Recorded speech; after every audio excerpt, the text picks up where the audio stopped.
c'est que ce secteur public doit évoluer, aucun problème, mais que le secteur privé ne soit pas minorisé par rapport au secteur public. Il faut que l'on puisse parler de l'entreprise algérienne. C'est ça la problématique. Et que les soutiens que l'État pourrait prodiguer au secteur public doivent être les mêmes pour le secteur privé. On est venu avec un concept, n'est-ce pas, du temps de l'époque socialiste. Le secteur privé est une chose, le secteur privé. Il faut qu'on se débarrasse de cette idée. Nous sommes aujourd'hui engagés et mobilisés vers une prise en charge de l'avenir économique de notre pays. Alors, c'est pour ça que je parlais de stratégie, c'est pour ça que je parlais de suggestions fondamentales afin d'aller vers, je dirais même, un pacte économique et social. C'est ce qui va peut-être découler de cette partie, c'est très important, au lieu du pacte national économique qui est légèrement dépassé. Donc, nous allons vers cette solution. La question de moyen terme et long terme, c'est très important. Nous ne nous préoccupons pas des échéances futures.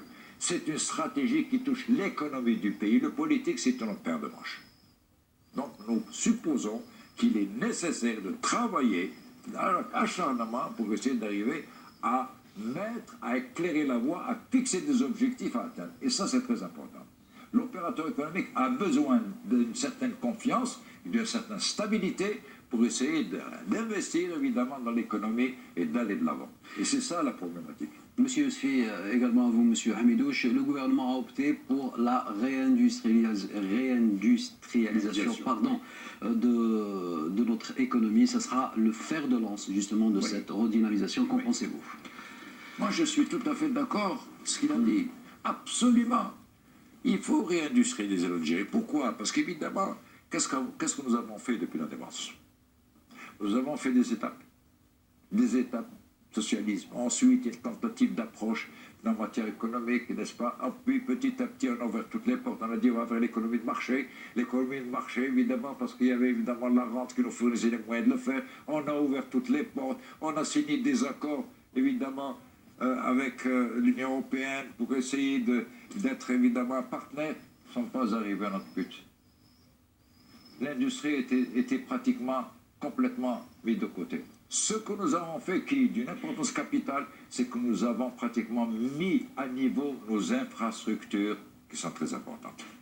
Routes, autoroutes, chemins de fer, barrages, etc. Et c'est très important. Mais ça devait être le soutien d'une relance économique. Ça ne l'a pas été.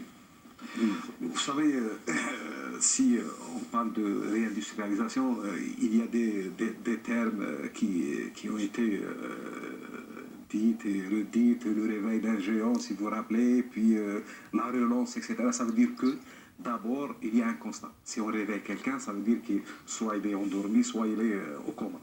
Donc, le constat, il est là. Maintenant, pour la réindustrialisation, si on voit, par exemple, parmi les 5 commissions, on voit, par exemple, une commission qui est chargée de revoir le statut du Fonds national d'investissement. Oui. Alors, vous savez, pour moi, cette question-là, qui remet en cause tout un Fonds national d'investissement qui existait depuis 2006 ou 2007 avec ses statuts, maintenant, on va essayer de revoir ces statuts. Sincèrement, ça fait depuis l'année 2000 que beaucoup d'experts, ils ont appelé à ce qu'en Algérie, on aurait un fonds souverain. Vous savez, si on avait un fonds souverain, je vous rappelle qu'il y a eu une période d'une crise automobile et auquel les pays tels que la Chine qui ont ces fonds souverains, ils ont pris des participations dans des entreprises qui possèdent, c'est-à-dire qui fabriquent ce genre de produits, et à la fin, ils ont rapatrié ces entreprises en Chine. Donc, sincèrement, là, on est devant des choix. Et ces choix-là, ils doivent être, c'est-à-dire le côté économique doit primer sur le côté politique.